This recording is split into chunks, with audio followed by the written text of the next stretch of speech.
Yeah. It's a very, very easy request. It was just. Yeah. Okay, fine. I wouldn't speak in All right. Yep. And then No, I thought I sent it to your Gmail. Cal, PhD. I'm holding it. Yes, it works. So we're good. We just need to switch things when we're done. Okay, folks, it is now 4 minutes late. I'm sorry.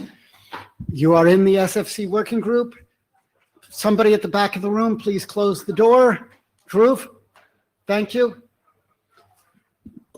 And welcome. I'm Joel Halpern, James Gitchard, Tal Mizrahi. Note well. Apparently my note well doesn't fit well on the slide. This is the note well.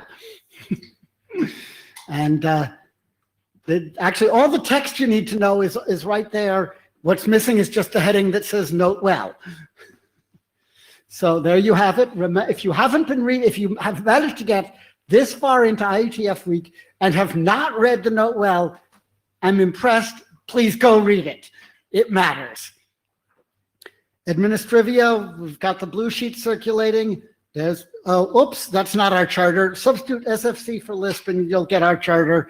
And probably the data tracker pointer is also wrong. Streaming, Jabber, with the agenda. First working group status, what has changed? RFC 8459 has been published as an RFC. Congratulations to the authors and the working group. We adopted the multi-layer OAM document. My thanks to the authors and the working group for speaking up. Note that there does need to be alignment between that work and the OAM framework. It's not like we can produce two incompatible sets of OAM information. The chairs will get really upset if working group members try to do that. So it's up to the working group where the fixes go, how you get the alignment. Do we merge the two documents? Do we have to fix things in one document or the other? But we have to end up with consistent descriptions. It is not acceptable to end up with inconsistent ones. And they're both now working group documents. The working group owns the content. So it's the membership here, not Jim and me, not the authors, who have to make the calls. So we're going to start with active OAM from Greg, then performance measurement marking from Greg, and then hybrid two-step performance measurement marking from Greg. I thought I saw him, but Ting, have you seen Greg?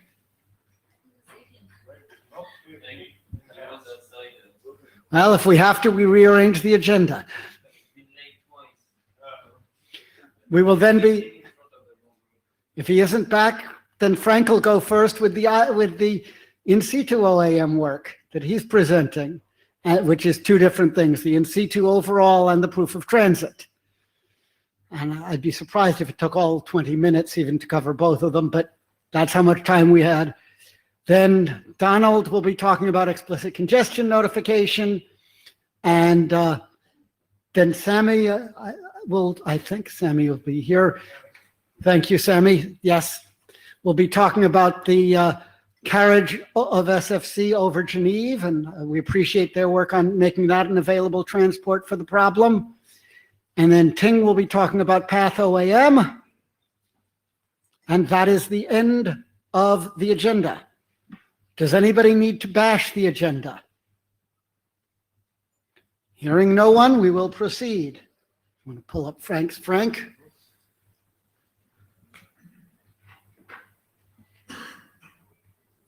There's the tab. no, right? That's the first one. And then. All right. So really quick update if you go to the next slide on the Here. I can even do that myself. Excellent. So looking at the encapsulation draft for IOM data fields over NSH.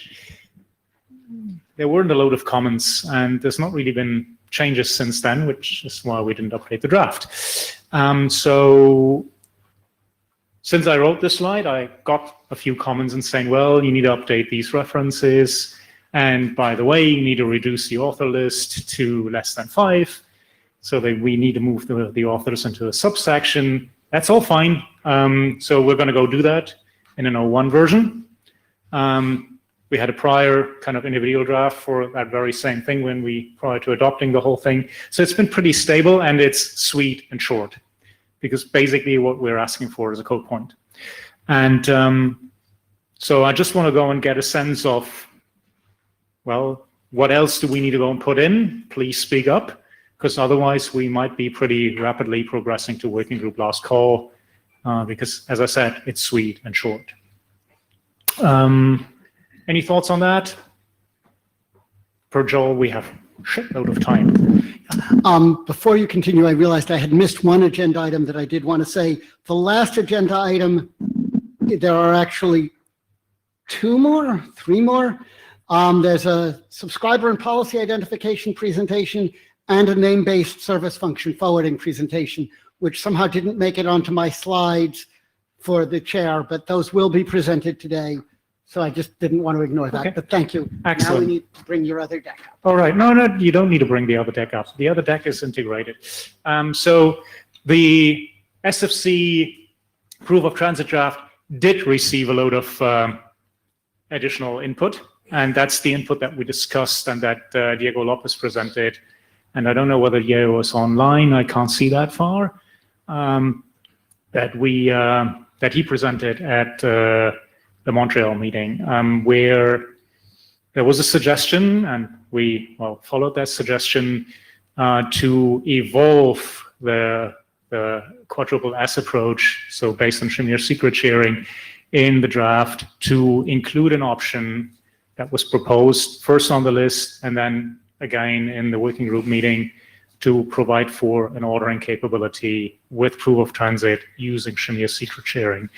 And that means with that particular option, we can do something that we couldn't do before, i.e. Shamir secret sharing using proof of transit with ordering preservation. Something was prior only possible with nested encryption. And so the key change is that particular thing. So colors don't come across really beautifully, but the main idea behind that is that in addition to the shares of the secret that we communicate typically to the individual nodes, like share 1, share 2, share 3, and so forth of a secret, we also populate 2 neighboring nodes that are part of a service chain. We're populating individual symmetric keys. And what we do is we use these symmetric keys, well, what has been documented in the draft, to hash the conglomerate out of the individual random number that uniquely identifies the packet and the cumulative secret that we are computing along the path. So we hash it, and then we do the antisymmetric operation on the associated node so that we have a clear association of the two. It's only the associated node that we will be able to decipher that conglomerate out of random number and CML, and then do the regular proof of transit operation.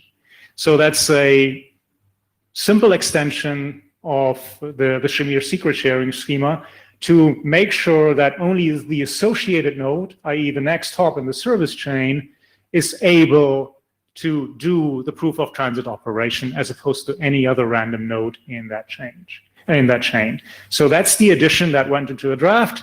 There is a dedicated section on that, and the overall draft had been restructured to saying, okay, we have 2 methods, and these 2 methods now each have an ordering preservation capability, and they're pretty much on par. So what does that mean? We have 2 mechanisms that do exactly the same thing, and their computational capabilities are slightly different, and that's also what the draft outlines. Because well, Shamir secret sharing is quote unquote relatively simple when it comes to the computational effort that you need, because it requires 2 additions, 1 multiplication, and 1 modular prime division on a per hop basis. Whereas if you do nested encryption, it's relatively quote unquote expensive. If you have a chipset that has advanced security instruction sets, not big of a deal. If you don't have that, big of a deal. So we have an option by now to eventually choose between these 2 algorithms. Historically, we decided not to do that because nested encryption allowed us to do auto preservation. QSS didn't do that. So we kept both and said, well, you have one that is cheap but can't do everything, and you have another one that is a bit more expensive but can do both. Hence, let's document both. Now we have 2 things that are almost on par from a functionality perspective, or they are on par from a functionality perspective, but they are not pretty much on par from a computational effort perspective. So question is, should we choose? And maybe we can do either a hum or a quick show of hands if people feel like we want both approaches. Show your hand now. First of all, let's do a keep alive. Is anybody alive here? Yeah. Hi, Greg Merskiziti. I think that I agree with your rationale and query. So which one? Because documenting both creates a problem for implementers, as you need to have some capability advertisement. So zeroing in one and recommending documenting one simplifies that. Yeah, thank you. So let's first do the keep alive. Everybody show their hand that is alive. That doesn't Only half the room is at alive. least 60, maybe 60% is alive. That's not bad. Out of the people that are alive in this room, who would like to see both options documented? 1, 2, 3, okay. Couple of you. Who would like, let's do the other one. Let's see whether the keep alive worked. Who would like us to choose one? There are a lot of people not commenting. So there is a lot of people, so who doesn't care? Okay, Frank, Almost equivalent. write it as a clear email to the list, and we'll force it. Exactly. So I think that's what I was saying, right? So let's see whether there's more people that care about the whole thing, because it seems that I think we have both camps represented, choosing, not choosing. So it doesn't really make sense to ask for, if we choose, which one to choose. And let's take it to the list. And well, the first one I said is, we'll go and clean up things a little bit. The second one, we'll take it to the list and see whether we can arrive at a single approach only. Kent. Okay, Frank. Kent Leon. Question. I think for me it was a little bit hard because I guess have to figure out what's the value of being in order, right? And that's the key distinguish between the number 1 and number 2, right? Verifying that you went through all of them or went through in the sequence that you want, right? So I guess what wasn't clear is that, how much value is, I guess, option 2, I guess, to then decide if so it's 1 or 2. let me clarify. I think that's a good point. So you, with Shamir secret sharing, you're not forced. Oops. Shit. Sorry for that. I screwed it up badly.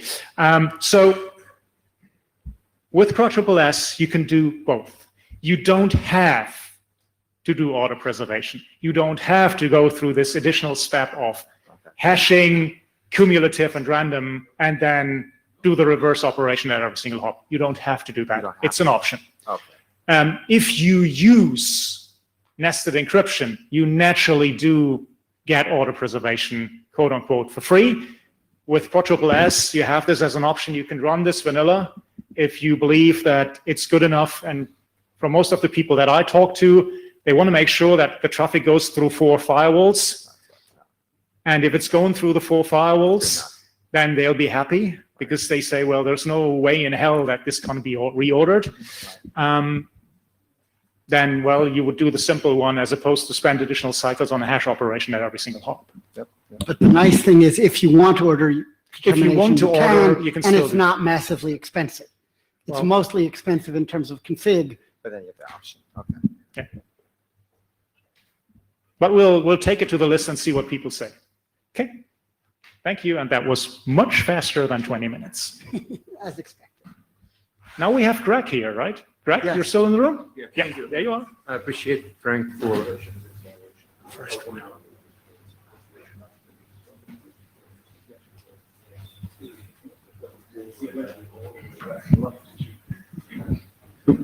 Sorry.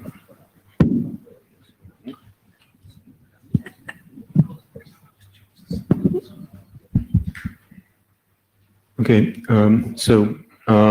this is update on active OEM work. You probably noticed that the name of this draft have changed because now it's been adopted by the working group. So it's now working group draft. So what is update?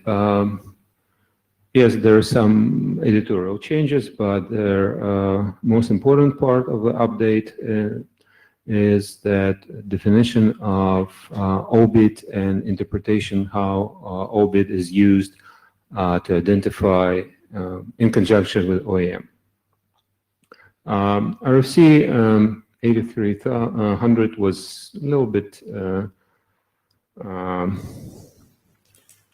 short on defining, and it was an agreement. So we tried not to go to expand it for the sake of the progressing the document. And it said that OBIT, sending this OBIT indicates the OEM packet without going into details what is OEM packet and what is considered to be OEM packet. For the effort of active OEM, for the sake of active OEM, we are proposing change this and extend this definition so that setting this OBIT indicates that there is OEM command or data in the NSH context header or packet payload.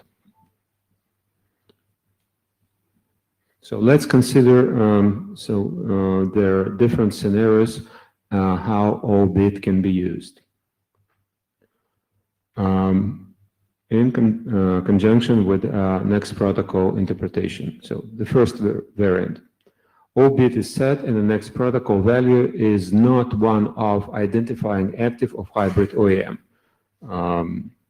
In this case, it indicates that the full-length context header or variable-length context header contain OEM command or data.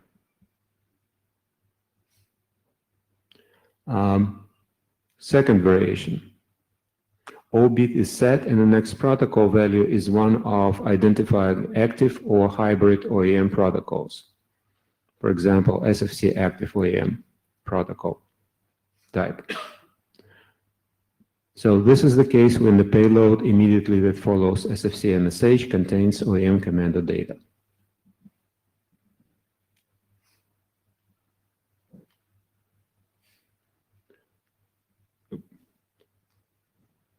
And the third is OBIT is clear. So then the payload identified by the next protocol and there is no OEM command or data in a fixed length or variable length headers.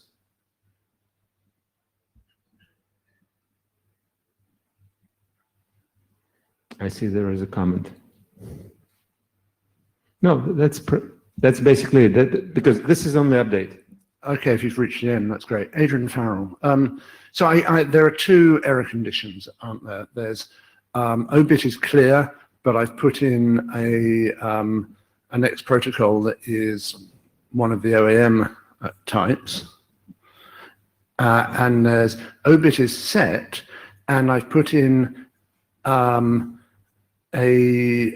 context header, which is OEM, and I put in a type that says that the payload is OEM.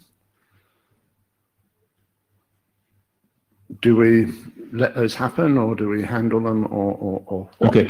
In the first condition, I would treat it as an error. Thank you. And I think that needs to be documented. The second one, I think it has to be handled. So this is a case that needs to be explained as well. So Right, so you can do, basically, if you set the obit, you can do one, the other, or both. well, yeah, Presumably not neither. actually, you know, the last example, it creates an ambiguity Mm-hmm. because by this case, so if all bits set and protocol type is OEM, we interpret it as only that it's OEM is in the payload.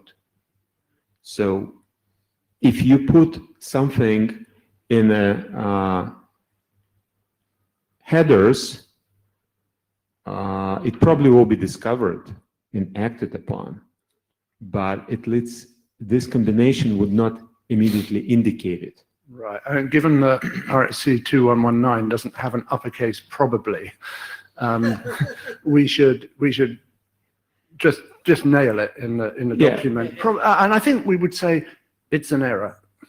And I guess there's another case as well where the obit set and the context header doesn't exist. and there's no payload, or and the payload type I don't know, is yeah, not but OAM. there's several, right? Yeah, so okay. So we I need think to what think we've through what we've done, all of them. when I came to the mic, I said there are 2 error cases. There are 219 error cases, and we need to just spend a little time going through them. Thank you. Yes. No, I think that there is a comment. Yeah, Frank Buckner's just one radio observation or a question. So if the next protocol header already tells you that the next protocol would be OAM, thinking of IOM, for instance, what would be the value of setting the obit or not? Because then I think as a lookup engine, I need to look at 2 fields instead of 1. And I can already make the decision based on the lookup of 1.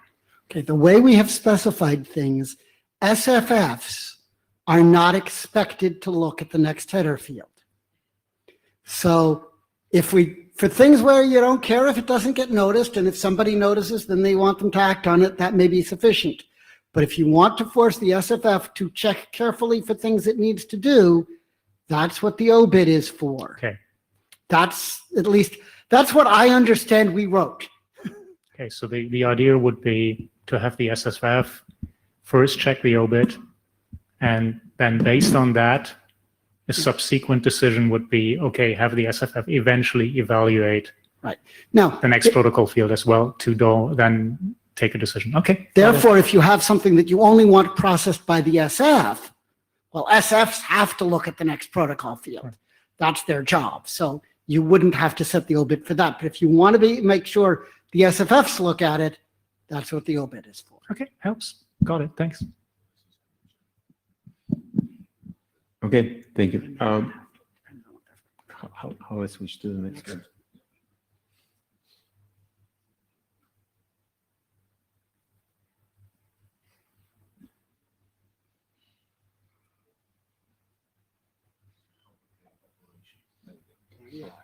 You handled it brilliantly. Thank you. So this is update on work that been presented before, and right to the chase. So originally we were advocating to allocate 2-bit field mark flag to be used by alternate marking method.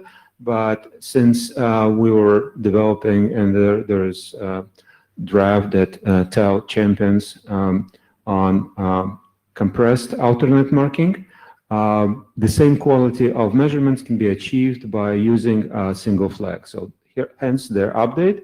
We are proposing to use previously deprecated space in the header. So single flag, single bit for the marking field. And here's a little bit history. So the single mark method can help us to do good loss measurement, but the accuracy of delay measurement with a single mark is not that perfect. For the higher quality of delay measurement, we can recommend multiplex marking that basically combines and inverts on the same bit.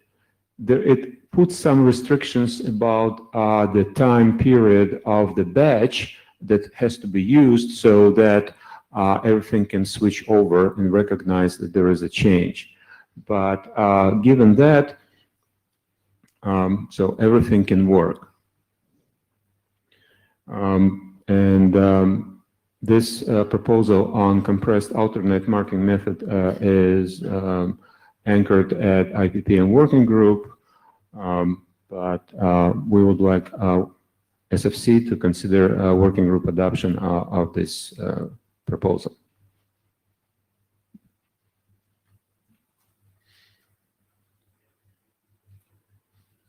Yep, you can go next.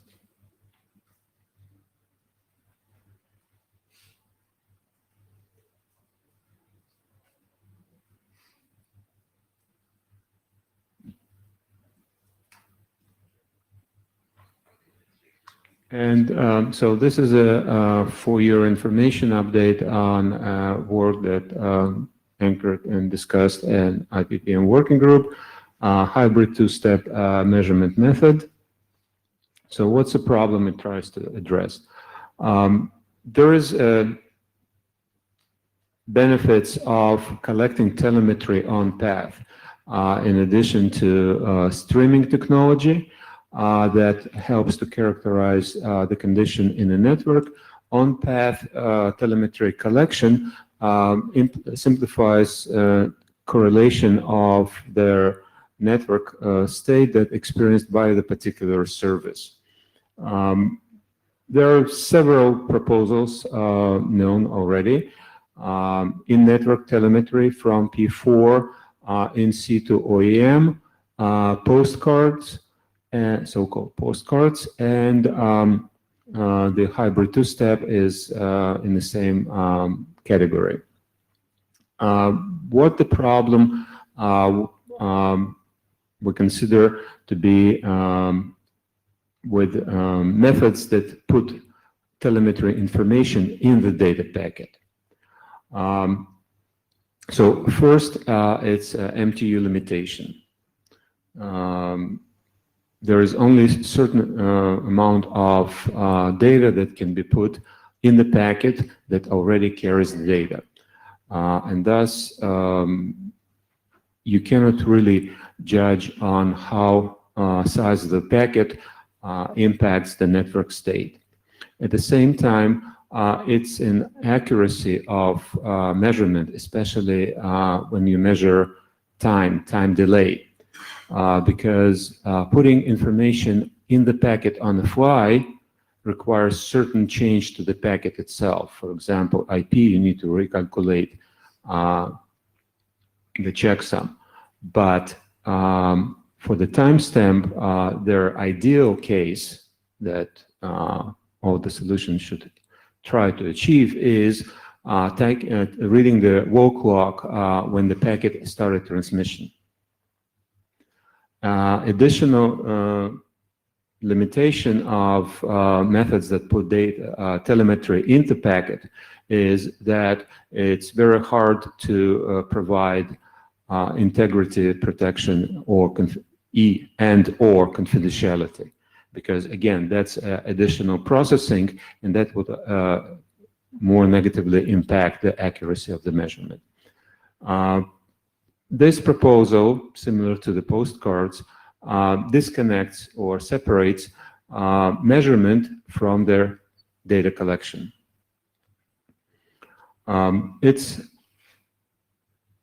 similar to idea that already being documented in RFC 8169 residence time measurement, or known follow-up packets in PTP, known as IEEE 1588 clock synchronization protocol. How it works. we have a trigger condition, and trigger condition is specific to the network layer that triggers the measurement. In HTS domain, so the ingress sets the trigger condition and generates HTS follow-up packet. The follow-up packet has the same encapsulation as a trigger packet, so to ensure that it follows the same service path. The trigger packet received by the transit nodes, and they take the measurements and then wait for their follow-up packet to put their measurements. There could be a condition in a network that we're collecting amount of information that doesn't fit in a single follow-up packet.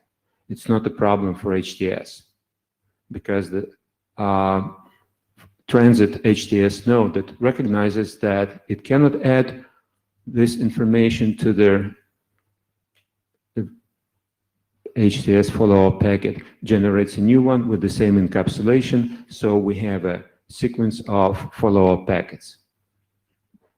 They traverse the domain on a service path, collecting on-path telemetry information, arriving to HTS egress node that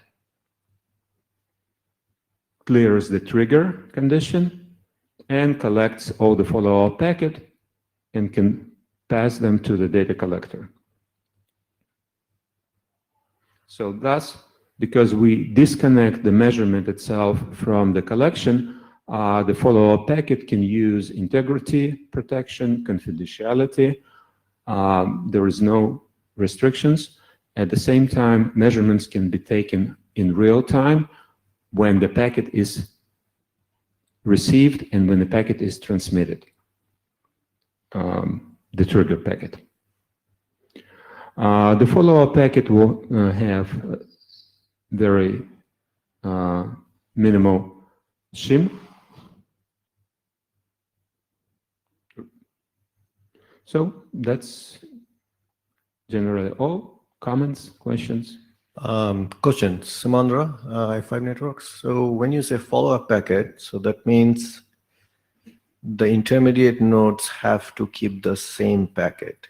And certain networking device actually doesn't follow the packets. They can generate packets. So wondering how this... Okay. It doesn't have to keep. So basically it keeps, there is a limitation. There could be only one trigger packet and follow-up train outstanding in a domain at a given time. Okay. So do you mean to say if the trigger packet, okay, the follow-up packets has to be following the trigger packets immediately after? Well, immediately, there should be some period of time that you wait for to get the follow-up packet. Yes, because physically, you know, in a network, you cannot guarantee that the next packet will be immediately the same. So you have to allow some time. Okay. Donald? Yeah, before we go on, where are the blue sheets, please? And Our intercept and bring. yeah, and hands up if anybody's not signed the blue sheet, so we know where to send it. Thank you.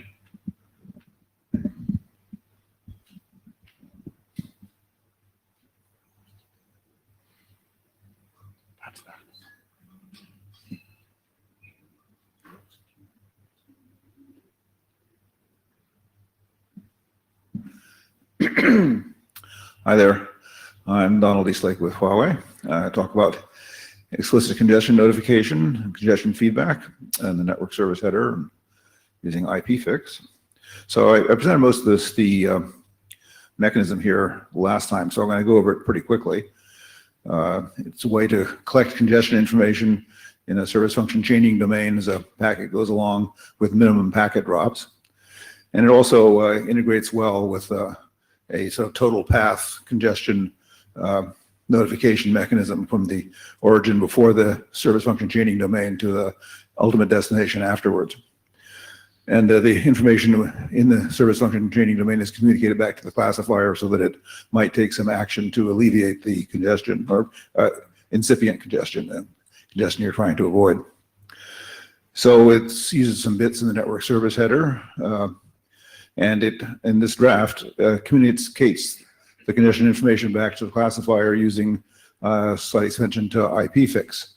And there was one comment on that at the last working group meeting, and my response, which is somebody said they didn't want to implement IPFix, and the response to that is that if this is a standard which lets you communicate, congestion information back to the classifier, you need to standardize some mechanism. And if somebody wishes to propose some alternative standardized mechanism that can be used so you can have interoperability, it's fine, but I haven't heard an alternative. So this is a diagram showing the in the colored or shaded area in the center, the service function chaining domain and the congestion feedback there, and also shows the overall end-to-end congestion feedback, which that can be part of.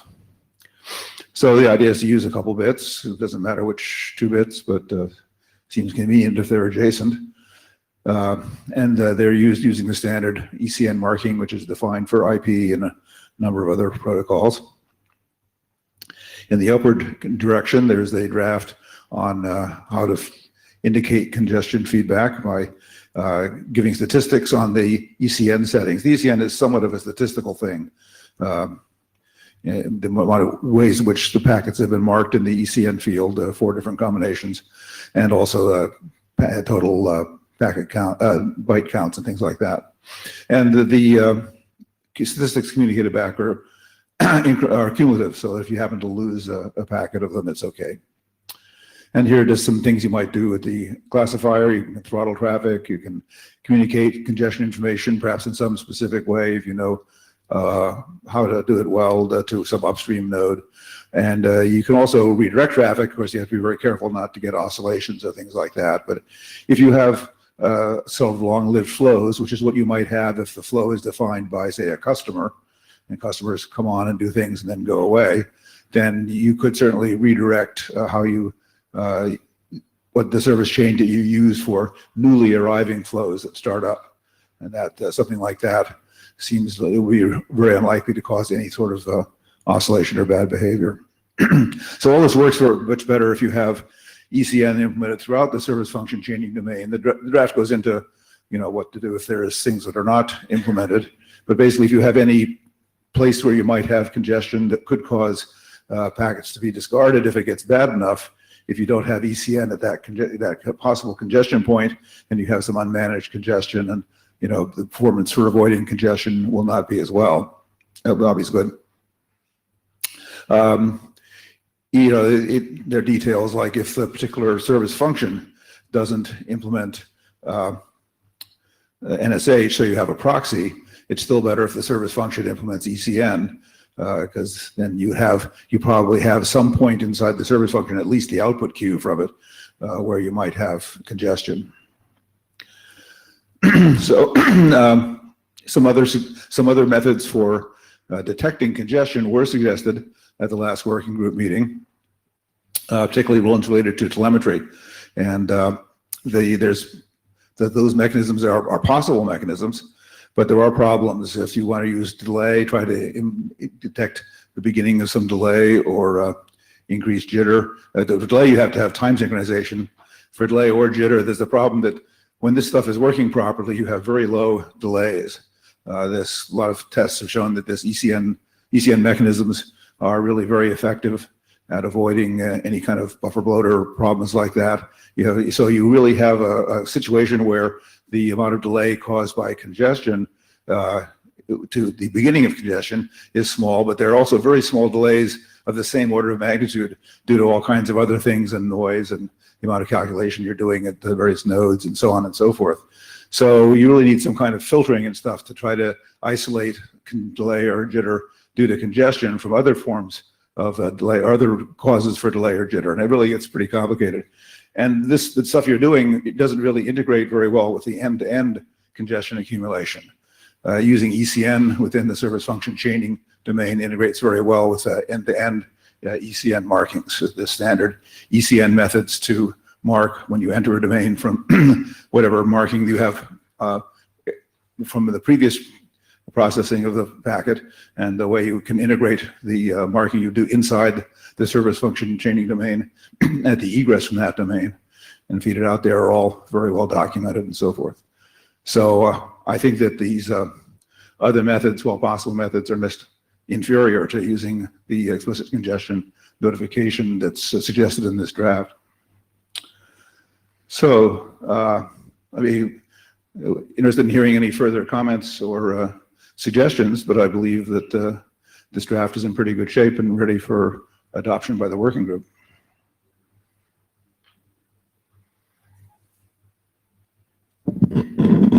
Comments?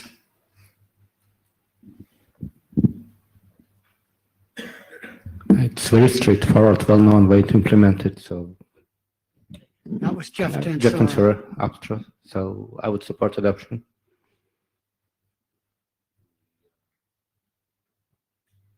Send an email to the list. Okay, I have the director. Sorry, send it. The authors can send an email to the list requesting adoption. We'll issue the call then. Okay.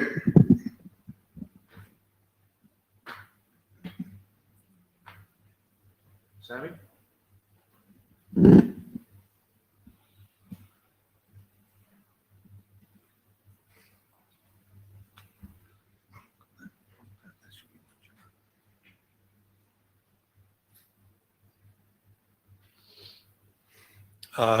Good evening. My name is Sami Boutros from VMware. I'm going to be presenting today this draft. It's about applicability of Genève to SFC, or Genève is actually the in-cap used by NVO3. So you possibly can read the draft as applicability or how NVO3 will support service function chaining. So service function chaining in an NVO3 domain, how will that be done? So the draft was presented in the NVO3 working group. As a history of the draft, we presented the draft a year back. And since then, we made few changes to the draft to align it more to the SFC architecture and not to alter anything with the NSH in cap. So we'll go through the details in the next slide. So it's, I guess, it's well understood that SFC implement a service topology, while NVO3 implement a network virtualization topology, right? So our NVO3 domain is a network virtualization domain. SFC implement a service topology. So when we want to implement the service topology over the network virtualization, those will be, you can think about it as two overlay layers, one for the service, or sorry, two layers, one called service topology. Underneath, we have the overlay or the NVO3 domain. So to implement the service topology as per the SFC architecture, you would need to resolve the SPI and the SIs. SPI stand for the service path index, and SI as a service index within that service path, to the actual service functions that you need to deliver the packet to. So if we're talking about a network virtualization domain with NVEs, then the control plane here need to set up the service topology, forwarding tables, on all the NVEs that has SFF associated with it, or does some sophisticated calculation to calculate span and figure out which NVE need to know about which SPI SI that map to SFFs that possibly are hosted on that NVE. So you need to build those service topology on all the NVEs within the NVO3 domain. And this will be, again, like another layer on top of the overlay. So let's say if the service function that a given SPI SI would resolve to moves, then you need as well to track that movement and program the SPI SI to where, for example, that service function has moved to, or where it's associated now with another NV. So that, of course, will have some impact on convergence and so on, right? Sorry, one thing I forgot to mention is that you resolve at the service layer the SPI and the SI to the SFF, sorry, to the service function on the SFF, and the SFF here will be the NVE as well. And then in the network virtualization overlay layer, you resolve that service function to the actual NVE that's connected to, sorry, yeah, I'll go through that diagram first, and then we can go back to the slides. So if you look here at the picture, we have an NVO3 domain consisting of 3 NVs with an ingress NV as well, so 4 NVs. Each NVE from SFC terminology can be thought as a service function forwarder. The ingress NV can be thought as a classifier. So so the classify, figure out which service path the packet should be delivered on, and then deliver the packet to the first service function.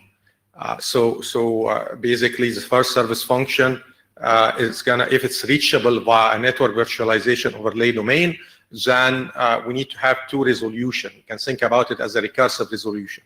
One resolution is that figure out from a given SPI and SI what is the service function, and then the other recursive resolution, which is that service function is reachable via which NVE or via which VTEP.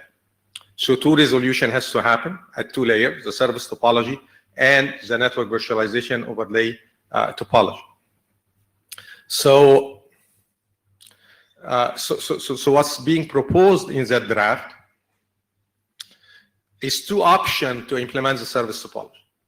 So one option is, as we said, which what's the SFC as well architecture is talking about, which is distribute the service topology to all the NVE or the service function forwarder, the SPI, SI to SFF, and then from that SFF figure out as the network virtualization layer how to reach that SFF. And the other option that's being proposed is an optimization to implement the service topology by attaching to the Genève, which is the encap for the NVO3, what we call an SFL list. So a given service path, as we said, is a set of service functions that you have to go through. So we'll include in that SFL list the different service functions that we have to go through at the ingress, right? Or at the classifier. So now we don't need to program on all the NVEs the SPI, SI to SFF, because that's known as the ingress. Or will be carried along with the packet as we are traversing the service path. So now, when we need as well to converge, we only need to converge the network virtualization overlay layer. There is no need to converge the other recursive layer on top of the network virtualization if, let's say, service function forwarder move, get reinstated on other NVEs or whatever, if those NVEs are hypervisor, for example. So those are the 2 control options we are talking about. Of course, it's straightforward how to carry NSH. So the NSH cap is kept intact. It has its own SPI and SI.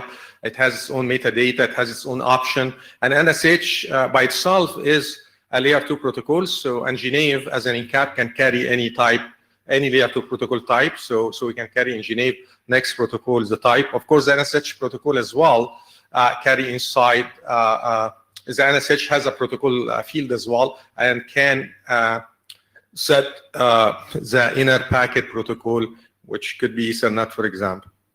To implement that SFL or the service function list, which is the other way of implementing the service topology in the data path, we defined a new Genève option TLV here.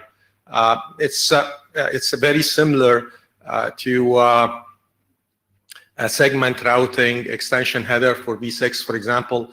But the good thing about Genève is that we can have that SFL for both IPv4 and IPv6. This is, again, going by the encapsulation and how that, it's just a reminder of the different of the Genevan cap, the NSH cap, and so on. And in this slide, it's describing by detail what's going to happen. I think I went over that, but I can go quickly one more time. The classify.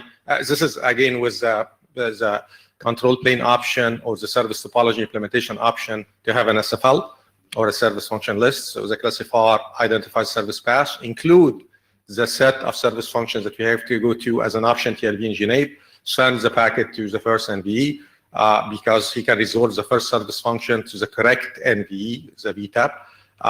As the NVE pass in to the service function the NSH packet, right? So with the NSH header, metadata, and so on. When the packet, before he passed the packet, sorry, he cache in or build the state of the SPI and the SI to the service function list. So when the packet comes back, he will figure out, he can, based on the SPI and SI and the NSH header, find the state that he created, and then figure out how to reach the second service function by doing the double recursion of finding that service function 2, for example, is reachable by watch NVE until we reach the egress NVE. And in that case, we are removing even the NSH header and delivering the packet to the destination, the meant destination for the packet. So I think with that, yeah, actually, it's an acknowledgement to Jim. I think Jim had provided valuable comments on the document and helped us align it to the SFC architecture and to the NSH, to carry the NSH in cap as well intact in the packet. So with that said, I think I'm done here, and we are open now for comments.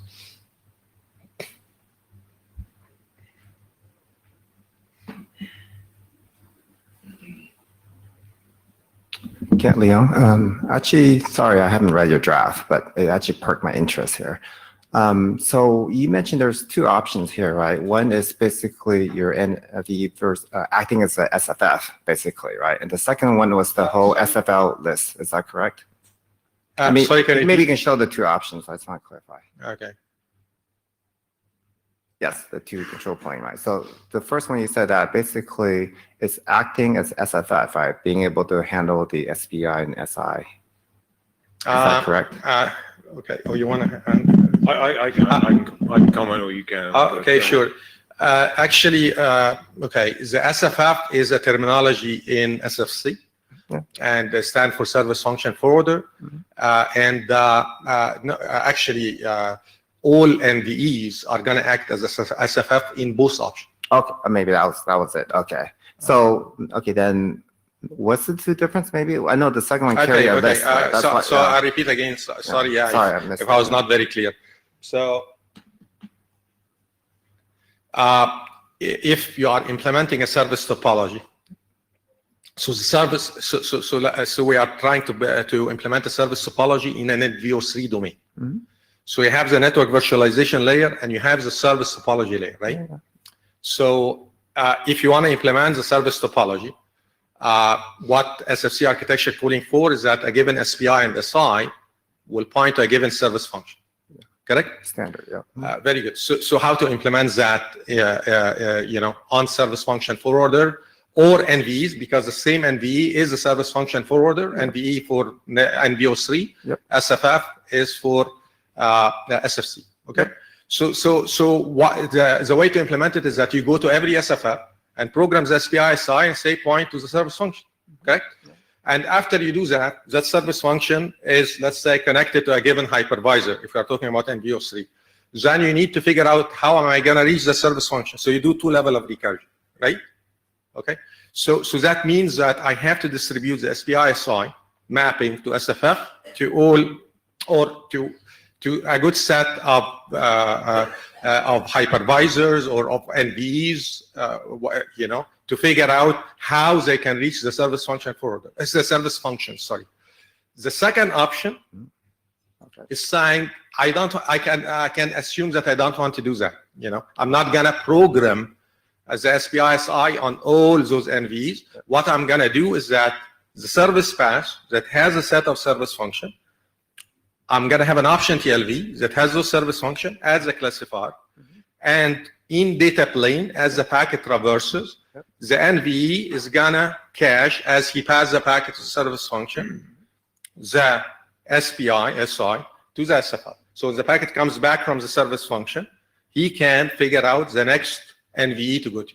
Okay, so that, I think that's the second point, right? The first one is, to me, is a standard SFC. Yeah, the Yeah. main difference, Ken, is that in the first option, you're using the NSH header to make the forwarding decision. In the second option, you're not. Okay, It's so even that's, simpler. Really, it's a classic version of the trade-off we see all the time between state in the network device and state in the packet. You can set up the state in the network devices, or you can put the state in all the packets, and I'll let NVO3 do the analysis as to which way makes the most sense or whether to support both. From an SFC perspective, the NSH header is always there, the NSH header is always available. So from an SFC perspective, we don't really care how the conceptual table for forwarding based on the SPI and SI gets populated. Correct.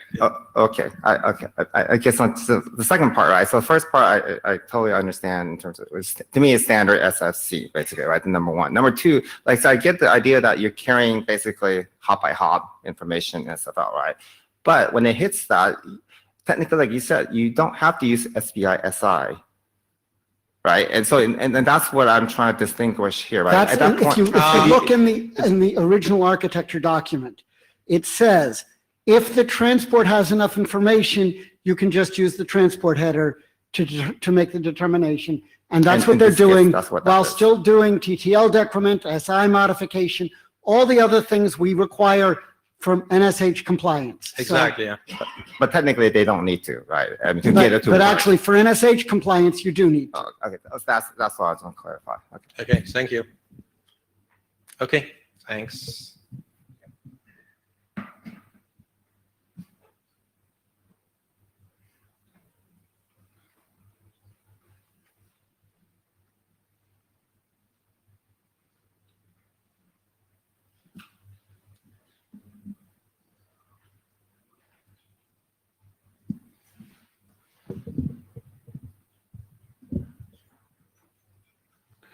Okay.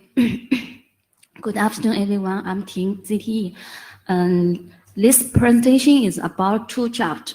Both of the draft is about SFC pass OEM. First draft is SFC pass consistency OEM. We call it COM. Let me introduce the COM principle first. From this diagram, we can see that on SFFF, once it received a COM request message, it will take two actions. One is to forward the COM request message to its next SFF, and another action is that the SFF will send a COM reply message back. The COM reply message contain the service function connected to this service SFF. So from collecting the COM reply message, reply message 1, reply 2, reply 3, reply 4, we can establish the whole service function path. For the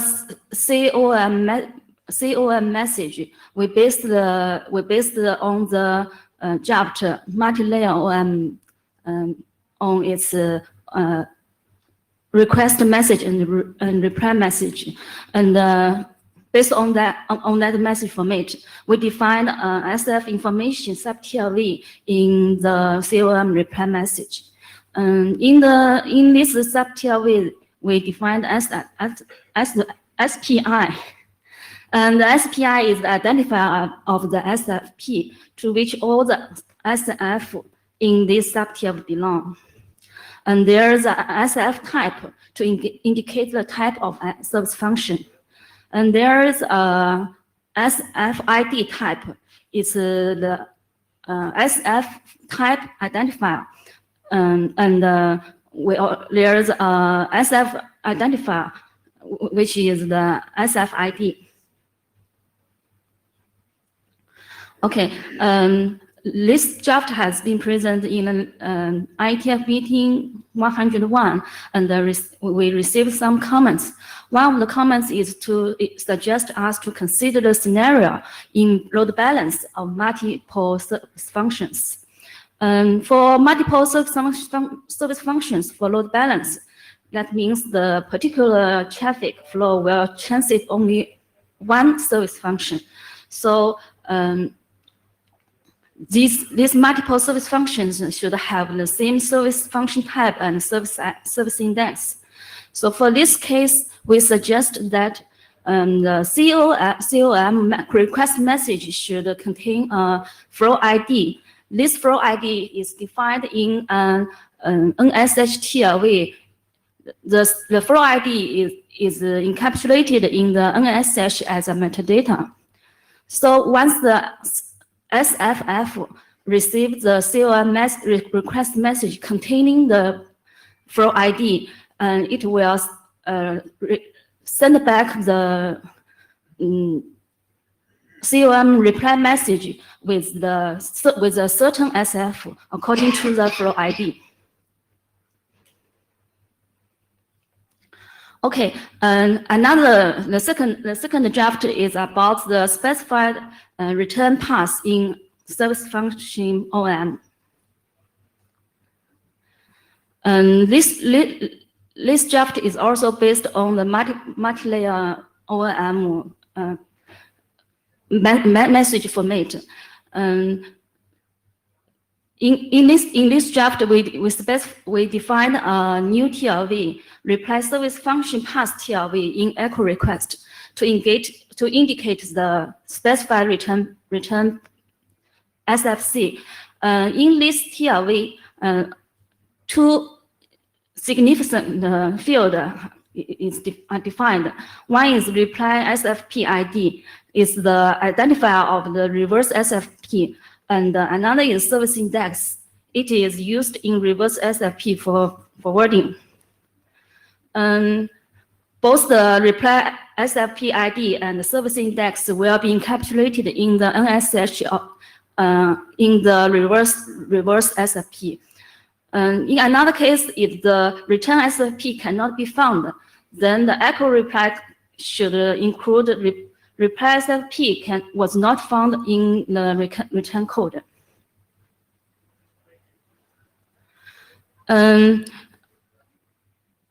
Both of the draft has been presented several times, and I think thanks for all the commenters. And I think until now, both drafts have already been ready for working group adoption. So we request for working group adoption. Always, any comments and questions are welcome. Thank you.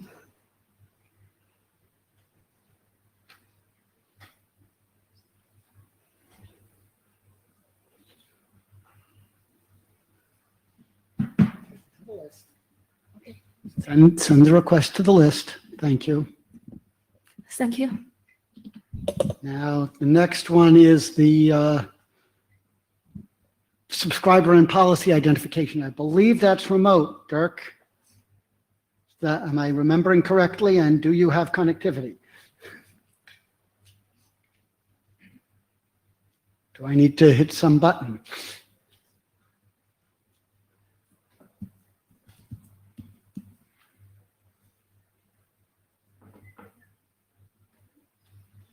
I see Dirk in the Meet Echo. Yeah, I see something, but I don't see what to do. Yes. Why don't you do it the simple way? Since we can hear you, which is good you enough, can hear me. Great. That's fine. then you'd start talking and tell us when to advance the slides. Great. Okay, that's what I'll do. So on the first slides, you see the title. Sorry. Okay, so this is a draft we have submitted again. doing a lot of changes based on a lot of reviews we have received. And now we want to ask for working group adoption of this draft, and it's more or less on policy identification, how for a special service or a special subscriber, the information which is required to provide the service best in SFC can be handled. On the next slide, you see the agenda. So first we want to go on the problem, what we have in mind.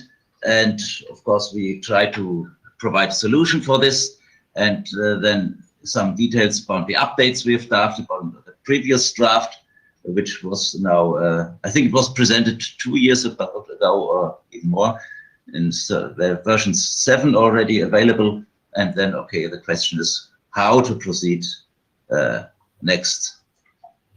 And on the next slide, we have some comments on policies, what we think. So generally, what we want to deploy, especially perhaps from a service provider or operator point of view, is not best effort services, but services with special requirements and for dedicated customers requiring for special policies. And how to enforce these policies on the service function path in SFC speech. We need to identify that is, it's the correct subscriber who gets granted this service with a promised performance, right? And of course, there may be different services with differentiated policies, as when you think about this low latency services or services requiring higher resiliency with a lot of redundant parts, perhaps, or redundancy in the entities which are within the path. So there should be possible to have a dynamical change of the service functions which have been invocated, and this should be possible to change this, yes, flexibly when required. Of course, these policies may be enforced on one service function or on multiple service functions, perhaps on each of the service functions in the service function path. And yes, of course, within this virtual environment, these service functions may be located anywhere within this domain. And of course, we are talking here only a single domain, about a single domain. And which kind of policies, how many and how these look like, and how to enforce them, this we think should be deployment specific. We just want to provide a mechanism how to include this. Okay, on the next slide, that's how we want to solve the problem. No, no. First is the problem that the service function, which is in question to enforce some policies, may not have access to the information available perhaps to the service provider or anywhere else, which is how to identify the subscriber via the MAC address, via the line ID and fixed network, and so on. And and the service function has difficulties to access this information, which is on layer 2, especially if the service function is upstream in the path. So what we think, what is not reliable here to use is transport coordinates, because they may change. That's one thing, if they have been translated in the meantime, or because also if we take an IP address, the assignment may be dynamic, especially also in the case of mobility.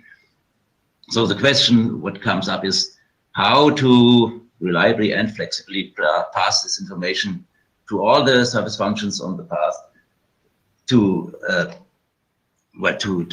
enforce that, to ensure that the policy is enforced on the whole path. But of course, we don't want to get in problem if the information, some of the information changes. And therefore we thought about the next slide.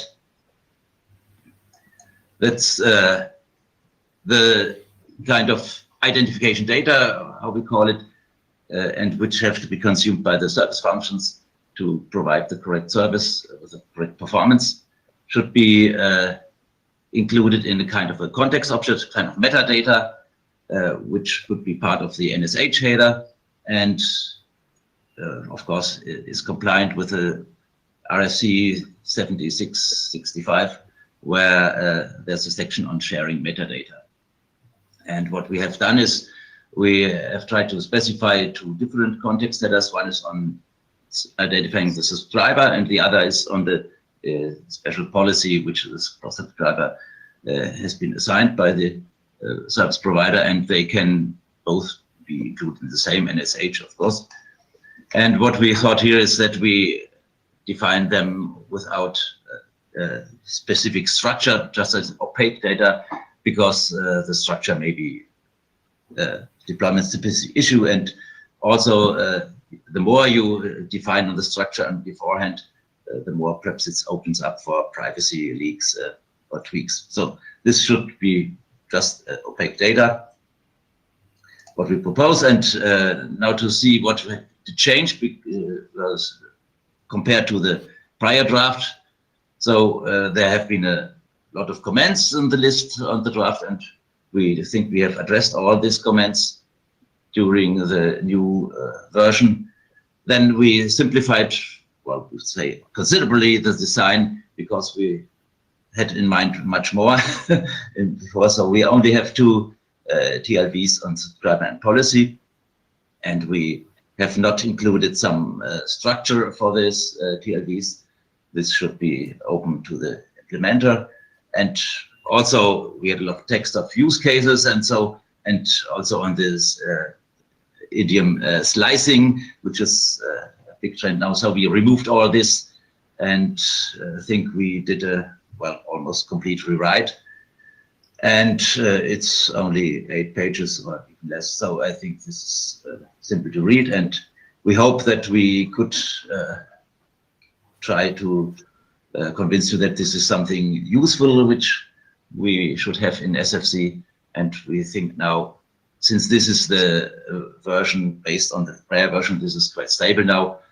Of course, we need some more reviews perhaps, and then we would like to call for adoption of this draft. Thank you. Questions for Dirk from the room? Okay, I want to say thank you very much for the work the authors have done in producing this simplified and clean, significantly improved document. It's much better, and I'd like to see some discussion on the list of it. So thank you very much. Okay, thank you. Sorry that the video did not work. I don't know why. We got your voice and your description of what you're doing, which is the important part. Okay, thanks. Debashish.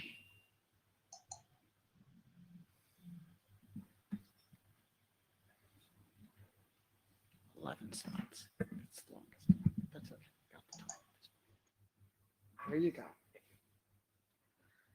Hello, everybody. I'm Debashish, and this is I'm presenting name-based service function forwarder component within the SFC framework on behalf of my co-authors.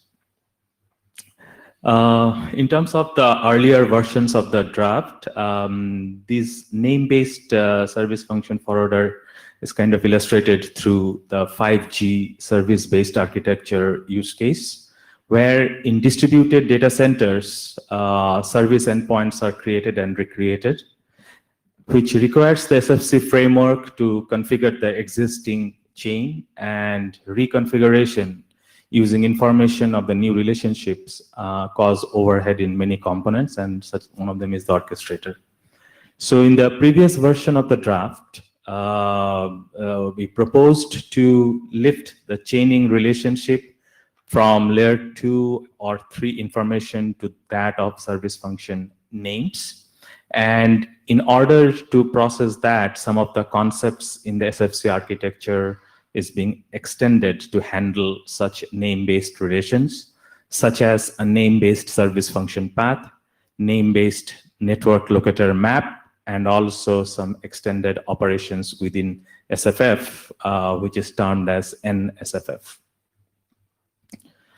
Now, in terms of the architecture, it's which is very much similar or in line with the existing SFC architecture, with the extensions shown there as NSFF and also the NR.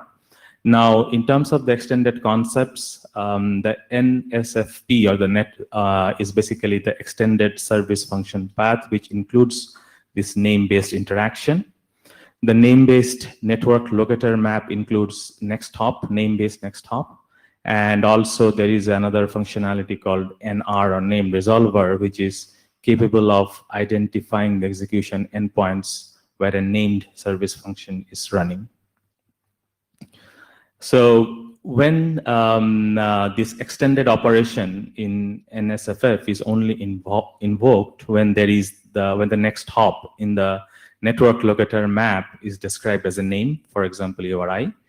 If it is not described as a name, then the normal SFF operations are executed, and which is not clarified yet in the draft.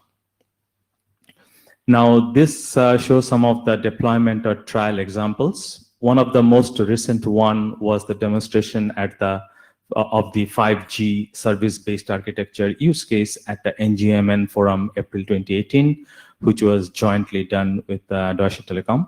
And it shows the control plane executed as HTTP-based services. And besides that, we're also doing the Flame platform validation through urban scale trials and experiments, and which focuses on media scenarios such as VR, AR. Now, in this version of the draft, what has been updated or included is the detailed descriptions of the operations in the NSFF.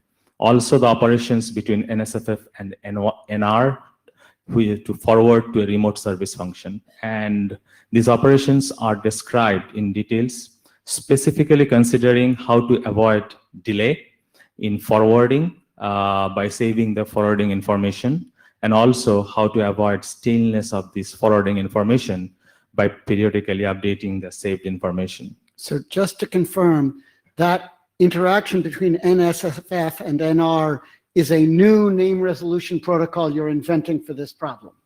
Yes, we are. Okay. So, so here are some of the other more details that are in the draft. For example, the service function registration, forwarding to a local SF, and also in terms of forwarding to the remote service function. I think the earlier one was better. Yeah.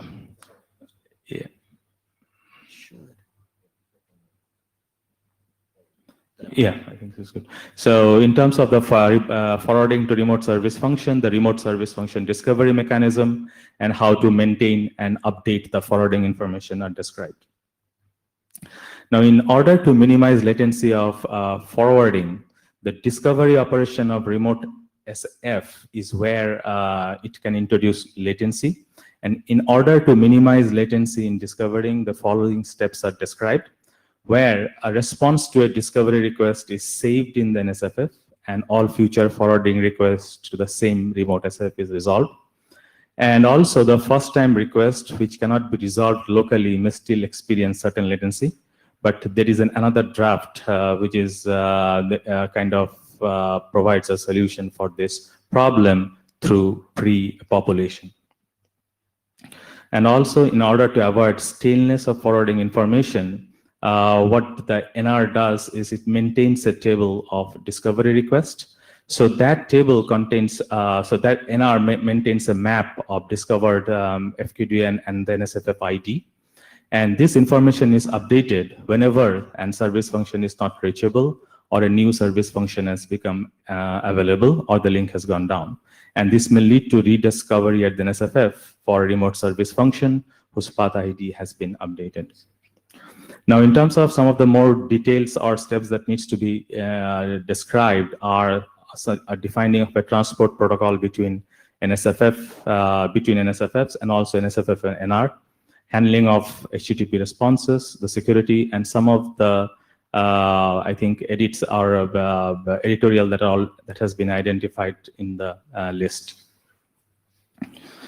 So in terms of, I think that's the main part. And in terms of the next step, we really want to see collect feedback from the working group, specifically the general validity of this extension of the SFC. That is the name-based handling of the service function. So and its scope within the SFC, and also on the solution.